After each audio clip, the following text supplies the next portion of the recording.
За сайн байцгаана уу? Намайг Баян гэдэг. Монголд сахлын соёлыг түгээгч. Мөн дээр нь шар айрагнд дурлагч нэгэн байна. Өнөөдөр та бүхэнтэйгээ Чехийн алдарт Бодвар шар айрагны түүхийг хуваалцахаар энд хүрэлцэн ирсэн байна. За юуны төрөнд энэний түүх маань нэлээд олон 100 жилийн өмнөөс эхэлж байгаа. 1265 онд 2 дугаар Премсил Лоткор хаан хэмээх нөхөр Ческа Бузевит хотыг анх үүсгэн байгуулсан байдаг. Энэ бүгд найрамдах Чех улсын 800 жилийн уламжлалт аргаар эсэгдэг энэхүү амтд шар айрагны анхны үүсэл болсон гэж үздэг. За үүний дараа 1872 он хүртэл манай Чехийнхан бол одоо юу гэдэг манай монголчууд одоо газар айраг бол өөр онцлогтой гэж үздэг тийм булганы сайхны айраг гэдэг шиг айл болгон өөр онцлогтой аймаг хот болгон өөр онцлогтой шар айрагуудыг нэрсээр ирсэн.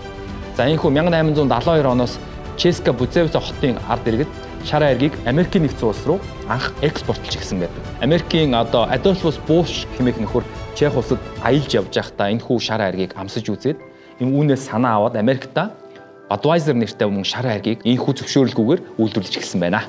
За 1896 оноос Чехууд үндэсний нэршилтэй барааны нэрийг давхар ашиглахыг ингээд энэхүү эсэргүүцэж эхэлсэн. Дээр дурдсан түүхтэр Альбус Буш хэмээх нөхөр маань одоо ямар ч байсан зөвшөөрлгүйгээр Чех улсад байдаг энэ Budweiser хэмээх нэртэй хотын нэрийг ашигласан шар айргийг Америкийн нэгдсэн улсад хийгээд байгаа холбоотойгоор манай одоо Чехийн ард иргэд маань бол яг энэхүү эсэргүүцэж хоорондоо нэлээд маргаантай түүхүүд маань энэхүү ихсэн байдаг.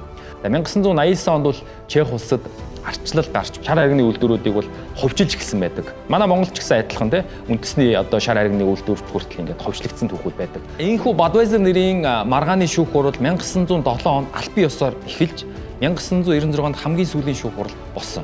За яг энэ шүүх хурлаас гарсан шийдвэр юу вэ гэхээр Чехийн засгийн газрын зүгээс Budweiser нэртэй шар айргаа Европын холбооны улсуудад Европод худалдаалах хэрэг нь яг энэхүү нэршлэрээ авч үлдэж чадсан. За тэгээд хэрэглэгчтэй айгүй их тийм төөрөгдөл ирээд байдаг. Танай бүтээгдэхүүний артал дээр тийм орс шошготой та бүхэн Оросоос одоо энэ бүтээгдэхүүнийг оруулж ирдэг юм уу гэж яриад байдаг. Юм мэдэх улсууд бол яг энэ баркодыг нэлээд сайн хардаг. Харах юм бол 850-аас эхэлсэн Чехийн албан ёсны баркод байгаа шүү гэдгийг хэлмээр байна. Дэлхийн 70 гаруй оронд экспортлдог премиум Budweiser Бодвар шар айргийг Max XM компани 1995 онд албан ёсоор Монгол улсдаа импортлж оруулж ирсэн. Жинхэнэ Чех премиум шар айргийн хэрэглэцдэг хүргэсэн бидний түүх эхэлжээ. Яагаад Budweiser Бодвар премиум гэж? Шар айргийг бол одоо хамгийн цэвэр усаар хийдэг. Budweiser-ыг премиум болгож байгаа нэг онцлог юу вэ гэвэл 300 метрийн гүнд орших 10,000 жилийн настай цэвэр артизан ус юм. Хоёрт гэвэл дэлхийн дээд зэрэгт ордог зөрчилцэг. Дэлхийн шар айраг үйлдвэрлэгчдийн 95% нь нунтаг зөрчилцгийг хийдэг бол Budweiser шар айраг маань үхлээр нь хийдгээрээ онцлог юм аа. За гуравт гэвэл Чех улсын Моравын мужид ургадаг 10 соёолж. Энэ бол зөвхөн Чех улсын Моравын мужидлээ ургадаг соёолж гэж ойлгож байна. Энэ ч үүднээсээ Budweiser шар айргийг премиум болгож байгаа юм. За хамгийн сүүлийн орсны арилга гэх юм бол 100 дамжсан хөрөнгө буюу East. Премиум болгож байгаагийн хамгийн гол онцлог юу вэ гэхээр шар айргуудыг бол хэд хэдэн төрлөөр эсэгдэг. Тэгээд дэлхийн ихэнх орнууд дээр шар айргийг эсэхдээ 10-аас 14 хоногийн хугацаа зарцуулж одоо барьж эсэгдэг бол Budweiser шар айргны онцлог нь хамгийн багадаа 90 хоногийн хугацаанд эсгэж дарж хийдгээрээ илүү дээд зэрэглэлийн амттай дээд зэрэглэлийн шар айраг болгож хувиргаж байгаа гэсэн үг. Энэ нь өөрөө илүү премиум гэсэн үг байна.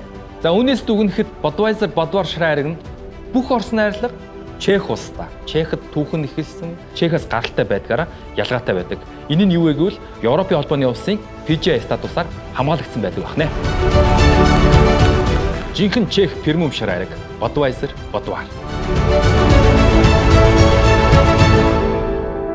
Амтыг мэдэр.